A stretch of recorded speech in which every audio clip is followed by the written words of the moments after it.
So ayun guys, bago natin simulan tong video na to, huwag nyo kalimutan mag-subscribe at mag-follow sa ating Facebook account. Maraming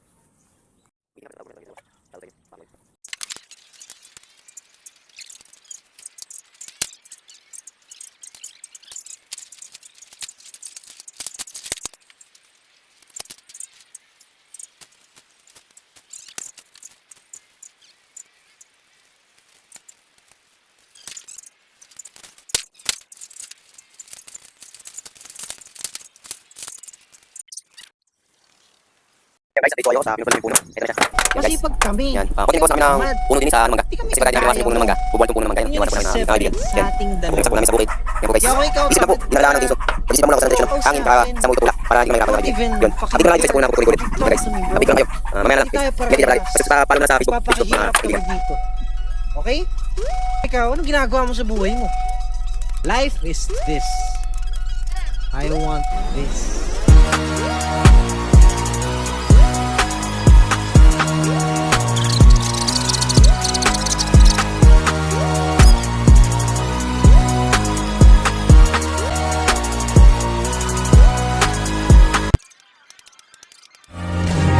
Maliit man ang kinikita mo ngayon, malaking bagay yan kumpara sa wala. Bawat sentimo ay bunga ng sipag mo. Tandaan mo, ang malalaking tagumpay ay nagsisimula sa maliliit na hakbang. Magtiwala ka sa proseso, ipagpatuloy mo lang.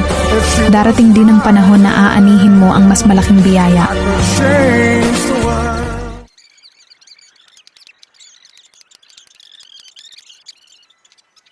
So yun guys, natagal lang kami sa pag-ano ng puno at kasi masyadong matanda na yung puno kaya nahirapan kami magputol.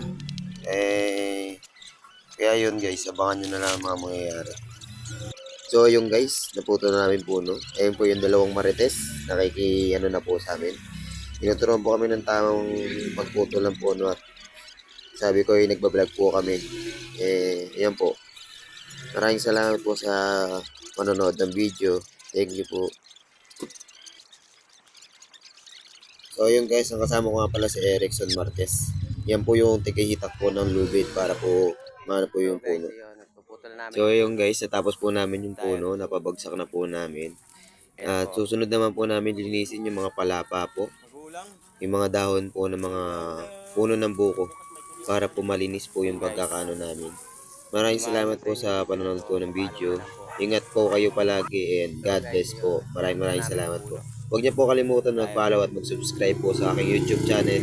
Ilalagay ko na lang po sa comment section po. Maraming salamat po. Ingat po kayo palagi.